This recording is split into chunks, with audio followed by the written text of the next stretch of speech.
ప్రస్తుతం మనతో పాటు ప్రముఖ ఆధ్యాత్మికవేత్త, జ్యోతిష వాస్తు పండితులు, లలితాదేవి ఉపాసకులు బ్రహ్మశ్రీ నానాజీ పట్నాయక్ గారు ఉన్నారు. గురువుగారితో మాట్లాడదాం. నమస్కారం గురువుగారు. శ్రీమాత్రే నమః. నక్షత్రాల సిరీస్లో భాగంగా ఈరోజు మనం మఖా నక్షత్రం గురించి మాట్లాడుకుందాం. ఏంటి నక్షత్రం యొక్క ప్రత్యేకతలు, లక్షణాలు ఏ విధంగా ఉంటాయి, ఓవరాల్గా జీవితంలో ఎలాంటి పరిస్థితులు ఎదుర్కొంటారు, ఎలాంటి రెమెడీస్ జీవితాంతం చేసుకుంటే అభివృద్ధి మాట పట్టొచ్చు అంటారు మీరు? తప్పకుండా అండి. ఈ మఖా నక్షత్రం గురించి చెప్తుంది నేనైనప్పటికీ కూడా చెప్పేస్తుంది సాక్షాత్ లలిత అమ్మవారిగా భావిస్తూ, ఫస్ట్ ఆఫ్ ఆల్ ఏంటంటే ఈ నక్షత్రానికి నక్షత్ర అధిదేవతలు, నక్షత్ర అధిపతులు ఎవరు అనేటువంటిది ఉంటుంది. కేతువు దీనికి అధిపతి. అధిదేవతలు పితృదేవతలు అంటారు. అందుకే ఎవరికైనా తీవ్రంగా పితృదోషాలు కనుక ఉన్నట్లయితే మఖా నక్షత్రం ఉన్నాడు వాళ్ళు పితృదేవత ఆరాధన చేసుకుంటుండాలి. మరి పితృదేవతలు అంటున్నారు కదండి, వీళ్ళకి పితృదేవతల అనుగ్రహం ఎక్కువగా ఉంటుందా అంటే వీళ్ళు పితృదేవత సంబంధించినవి చేసుకుంటే ఇంకా బాగుంటుంది. అయితే ఇందులో చాలామందికి ఏంటంటే ఏమంటే ఇందులో ఎవరైనా గొప్పవాళ్ళు పుట్టారా ఏంటని అడుగుతూ ఉంటారు. అబ్దుల్ కలాం గారు, లతా మంగేష్కర్ గారు, మదర్ తెరీసా, ఇలా చాలామంది ఉన్నారు. అంటే ఇక్కడ నేను చెప్పేది ఏంటంటే ఒక నక్షత్రంలో మనకి 27 నక్షత్రాల్లో గొప్పవాళ్ళు పుడతారు. కాకపోతే వాళ్ళ నేచర్ ఆధారపడి ఉంటుంది. ఇప్పుడు ఉదాహరణకి ఈ మఖా నక్షత్రానికి అధిపతి కేతువు కాబట్టి ఇది సింహరాశిలో ఉంటుంది కాబట్టి వీళ్ళకి ఎక్కువ ఆధ్యాత్మికంగా తొందరగా కనెక్ట్ అవుతారు. అలాగే హుందాతనం ఎక్కువగా ఉంటుంది. మరియు మరొక విషయం ఏంటంటే వీరు కానీ వీళ్ళ తల్లిగారు కానీ ఖచ్చితంగా తండ్రితో కొంతకాలం దూరంగా ఉండడం అనేది జరుగుతూ ఉంటుంది. పర్టికులర్గా గుర్తుపెట్టుకోండి. లేదా వీళ్ళు తల్లిదండ్రులు అంటే ఈ జాతకుడి యొక్క తల్లిదండ్రులు ఏదైనా ఉద్యోగరీత్యా దూరంగా ఉండడం, ఇవి జరుగుతాయండి. 99% ఆఫ్ కేసెస్ జరుగుతాయి. ఎక్కడో 1% కేసు మిస్ అవ్వచ్చు, కానీ 99% ఆఫ్ కేసెస్ జరుగుతాయి.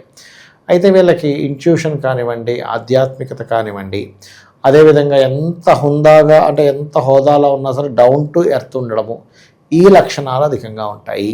వీళ్ళు పూజ తర్వాత పితృతర్పణాలు, నిత్య తర్పణాలు అంటారు, అవి వీళ్ళు ఎంత వదిలితే అంత మంచిది వీరికి.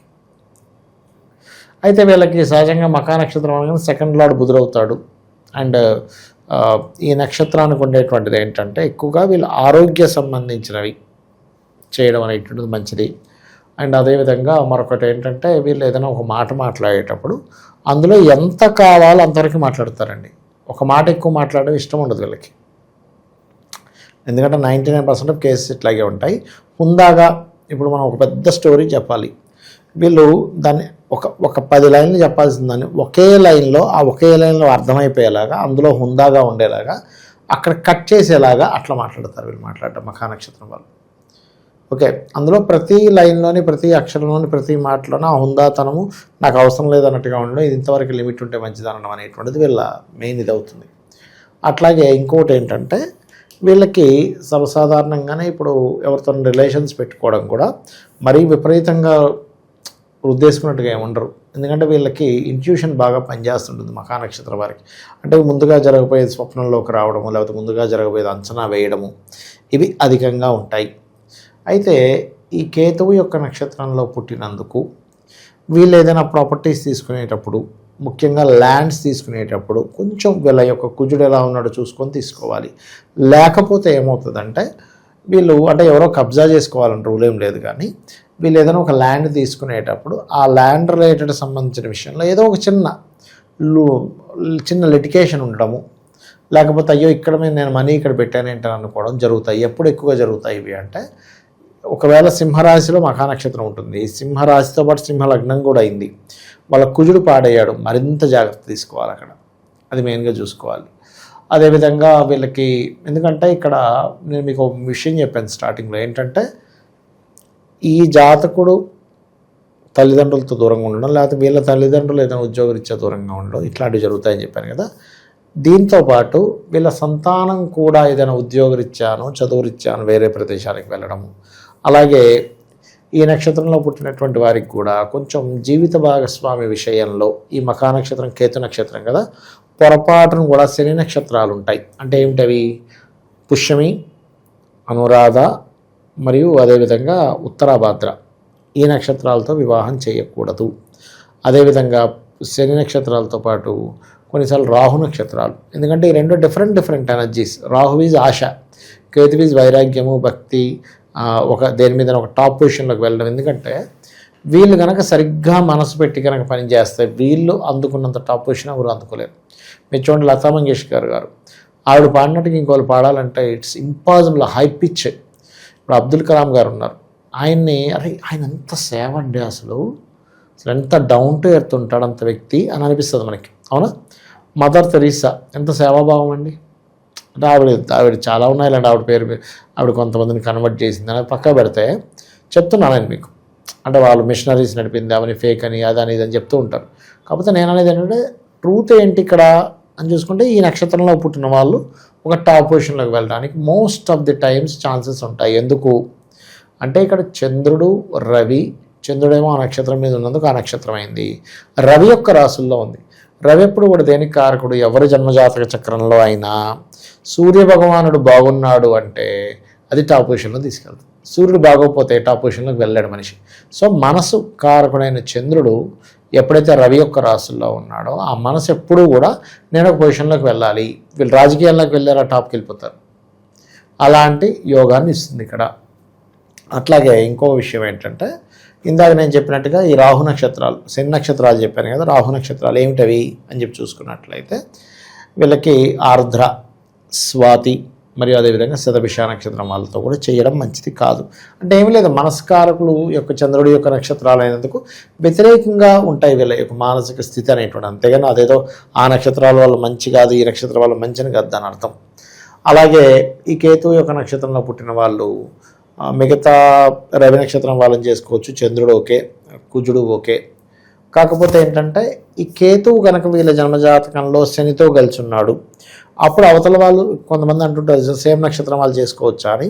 ఈ కేతువు పొజిషన్ ఎలా ఉందో చూడాలి. సేమ్ నక్షత్రం చేసేటప్పుడు వాళ్ళకి ఆ ఇద్దరు కేతువులు పాడయ్యారనుకోండి, ఏ శనితో కలిసి ఉన్నాడు, అప్పుడు చేయకూడదు. మళ్ళీ ఇన్ని ఎగ్జామ్షన్స్ ఉంటాయి ఒక వ్యక్తికి వివాహం చేసేటప్పుడు. అదేవిధంగా మకా నక్షత్రంలో పుట్టే వాళ్ళకి కూడా వాళ్ళ యొక్క జీవిత భాగస్వామికి వీళ్ళు ఎక్కువ సేవ చేయడం కానీ, వాళ్ళు ఎక్కువగా వీళ్ళకి సేవాతత్వంగా ఉండడం కానీ, ఒకళ్ళేమో అన్నీ చూసుకునేలాగా ఇంకోలేమో దాన్ని వాళ్ళ కింద ఉన్నట్టు అట్లా ఉంటుంది కొంచెం పార్ట్నర్స్తో చెప్పాలంటే.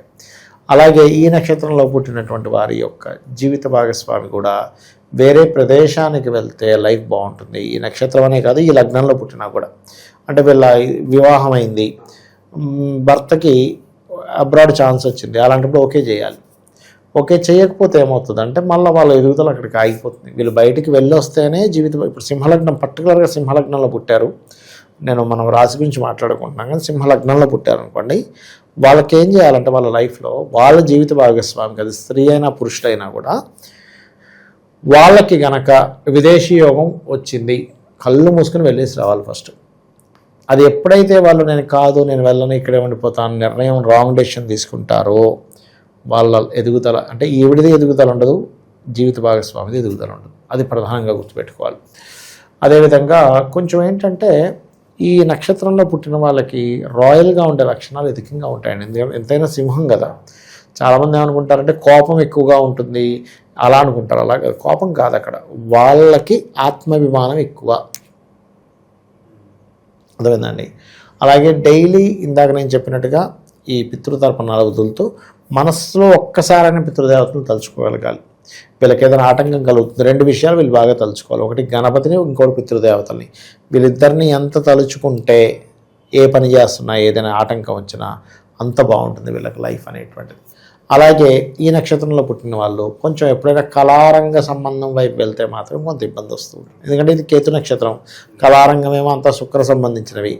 ఆ కెరియర్లో ఆ పార్ట్కి ఎప్పుడు బాగుంటుంది, వీళ్ళ లగ్నం ఏదైనా కూడా వీళ్ళకి సెకండ్ హౌస్ని ఆక్యుపై చేసే గ్రహాలు, కళా సంబంధించిన గ్రహాలు అంటే అప్పుడు కొంత బెటర్ అవుతుంది. కానీ అదర్వైజ్ వీళ్ళ మైండ్ సెట్ ఏమో అంత ఆధ్యాత్మికమని, లేకపోతే అయితే ఇంకొకటి మళ్ళీ అదే కళారంగాల్లో ఆధ్యాత్మిక సంబంధించినవి చేస్తే మళ్ళీ ఓకే. ఇప్పుడు అన్నమయ్య సినిమా ఉంది, రకరకాల మూవీస్ వస్తుంటాయి డెవోషనల్ రిలేటెడ్, అలాంటి వాటికి కనెక్ట్ అవుతుంది. కానీ వీళ్ళు ఏదో మూవీస్లో కానీ లేకపోతే బిజినెస్లో కానీ ఇంకోటి ఏదో ఈ ఆధ్యాత్మికతని వీటిని వదిలిపెట్టి ఇంకొక వైపు కనుక వెళ్ళడానికి చూస్తే ఆ యొక్క విషయాలు వీళ్ళకి అర్థం కావు. ఎట్లా హౌ టు హ్యాండిల్ అనేది అర్థం కాదు. సినిమా సంబంధించినవి, లేకపోతే ఫైనాన్స్ రిలేటెడ్ సంబంధించినవి, అందానికి సంబంధించినవి, వీటి జోలికి వెళ్తే మాత్రం వీళ్ళు అనవసరంగా మళ్ళీ స్ట్రెస్ అవ్వడం తప్పితే మరొకటి ఏమీ లేదు. అట్లా ఉంటుంది. ఇక వీళ్ళకి ఎక్కువగా వీళ్ళు గణపతిని ఆరాధించడం మంచిది, దత్తాత్రేయుని ఆరాధించడం మంచిది, వీళ్ళు ఎక్కువగా సూర్య నమస్కారాలు చేసుకోవడం మంచిది. ఇక వీళ్ళకి లక్కీ నెంబర్స్ ఏంటి అంటే వీళ్ళకి నేను ఒకటే చెప్తాను, ఎప్పుడైనా ఎనీ జాతకం వాళ్ళ డేట్ ఆఫ్ బర్త్ అంటే birth number and destiny number తీసుకొని వాళ్ళ జన్మజాతకాల్లో ఏ ప్లానెట్ బాగుందో దానికి సంబంధించిన నెంబర్ తీసుకోవడం మంచిది. కానీ ఇక్కడ మఖా నక్షత్రం దగ్గరికి వచ్చేసరికి మాత్రం జనరల్గా చూస్తే 7 నెంబర్ లక్కీ నెంబర్ అవుతుంది, 7, 9, 3, 2 లక్కీ నెంబర్స్ అవుతాయి, 1 కూడా కొంతవరకు పనిచేస్తుంది. కానీ వీటిల్లో ఏ ప్లానెట్ బాగుందో దాన్ని సెలెక్ట్ చేసుకుంటే ఇంకా మంచిది మఖా నక్షత్రం వారికి. అండ్ అలాగే ఇంకోటి ఏంటంటే అమావాస్య వచ్చినప్పుడు పితృదేవతలకి స్వయం భాగం ఇవ్వడం వీళ్ళ లైఫ్లో ఎదుగుదలకి చాలా తోడ్పడుతుంది, ఇంకా అందులో తిరుగులేదు. అండ్ అలాగే వీళ్ళకి ఏమైపోతుందంటే ఒక్కొక్కసారి అప్పుడే నేను టాప్ పొజిషన్లోకి వెళ్తా అంటారు, అప్పుడే తెలియని ఒక వైరాగ్యం వస్తుంది. ఎలా అయితే మనకి మహాభారతంలో శ్రీకృష్ణ పరమాత్మ పక్కన ఉండగా కూడా అర్జునుడికి అప్పుడప్పుడు వైరాగ్యం వచ్చేస్తుంది, ఏంటి తాతలు నేను చంపాలంటాడు, అంత విశ్వరూప దర్శనం జరిగినా కూడా. అలాంటివి కనుక వీళ్ళు ఖచ్చితంగా కంట్రోల్ చేసుకోగలిగితే బాగుంటుంది. ఎందుకంటే ఒక్కోసారి అంతా సంపాదించా నాకు వదిలేసే లక్షణాలు కూడా వీళ్ళకి ఉంటాయి. ఎందుకంటే అంత హై దీంట్లో ఉంటారు వీళ్ళు, అంటే టాప్ పొజిషన్లోకి వెళ్ళిపోవాలి. ఇప్పుడు మీరు యాక్టర్ సుకుమార్ గారు చూశారు, ఆయనకి ఏంటంటే మీరు గమనించండి, ఆయన లెక్చరర్గా ఒక టాప్ పొజిషన్లోకి వెళ్ళి ఆయన వదిలేసాడు, ఇంకో దానిలో వెళ్ళిపోయాడు, సినిమా ఫీల్డ్లో వెళ్ళిపోయాడు. అట్లా ఏంటంటే ఆయనకి టాప్ పీక్స్లోకి వెళ్ళినప్పుడు వదిలేసే జాతకాలు కొన్ని ఉంటాయి. అంటే వాళ్ళకి కెరియర్ స్థానం ఇంకోటి, కొంతమందికి ఎలా ఉంటుందంటే దశలు మారుతున్నప్పుడు కెరీర్ మారిపోతూ ఉంటుంది. అలా దశలు ఏమైనా మారుతున్నప్పుడు కెరియర్కి సంబంధం వచ్చిందనుకోండి, వాళ్ళు వెంటనే ఈ కెరియర్ నుంచి ఇంకో దానిలోకి వెళ్ళిపోతారు. లెక్చరర్గా ఉండే వ్యక్తి సినిమా డైరెక్టర్ అయిపోయాడు, సినిమా డైరెక్టర్గా ఉండే వ్యక్తి ఇంకోటి అవ్వచ్చు, చెప్పలేము మనం అది అట్లా అన్నమాట. ఓకే, ఇక వీళ్ళు లైఫ్ లాంగ్ చేసుకోవాల్సిన రెమెడీస్ ఏంటి? ఎక్కువగా ఏ దైవాన్ని ఆరాధిస్తే బాగుంటుంది అంటారు? వీళ్ళు ఎక్కువగా గణపతి, దత్తాత్రేయుడిని ఎంత చేసుకుంటే అంత మంచిదండి, ఇంకా అందులో తిరుగులేదు. ఎందుకంటే నక్షత్రాధిపతి కేతువు కదా, కేతువుకి అధిష్టాన దేవత గణపతి అండ్ పితృదేవతలు, దీనికి తిరుగులేదు. వీళ్ళు చేసుకున్నారంటే అద్భుతంగా ఉంటుంది. సో అది చాట్ చూసుకుంటే దేనికి యోగం ఉందనేది మనం తెలుసుకోవచ్చు. దేనికి యోగం ఉంది, ఏ ప్లానెట్ స్ట్రాంగ్గా ఉంది, ఇప్పుడు నడుస్తున్నటువంటి మహాదశ ఏమిటి, ఈ మహాదశల్లో వీళ్ళు ఎక్కడ రాంగ్ స్టెప్ వేస్తున్నారు, ఏది రైట్ స్టెప్ వేస్తే బాగుంటుంది అనేటువంటిది మన జన్మజాతకంలో చాలా స్పష్టంగా ఉంటుంది అది. సో తలపెట్టిన కార్యాలు ముందుకు వెళ్ళాలి, ఎటువంటి ఆకంకులు లేకుండా అంటే ఏదన్నా మంత్రం చెప్తారా? సర్వకార్య సిద్ధి అంటూ ఉంటారు, దానికోసం ఏదన్నా మంత్రం చెప్తారా వీళ్ళకి? కామేశ్వర ముఖాలోక కల్పిత శ్రీ గణేశ్వర అనే నామం అద్భుతంగా పనిచేస్తుంది వీళ్ళకి. ఎందుకంటే రవిచంద్రులు అంటే తల్లిదండ్రులు, జగత పితరవు వందే పార్వతీ పరమేశ్వరం అంటూ ఉంటాం. ఈ కేతువుకి అధిష్టాన దేవత గణపతి కాబట్టి ఇది కనుక చేస్తే వీళ్ళ థింకింగ్ లెవెల్స్ కానీ, పేరు ప్రఖ్యాతలు రావడం కానివ్వండి, హెల్త్ బాగుండడం కానివ్వండి, ఇవన్నీ కూడా జరుగుతాయి ఈ నామం వల్ల. మఖా నక్షత్రం గురించి ఓవరాల్గా వీళ్ళ జీవితం ఎలా ఉంటుంది, ఎలాంటి జాగ్రత్తలు తీసుకోవాలి, అద్భుతంగా వివరించారు. ధన్యవాదాలు సార్. శ్రీమాత్రే నమః.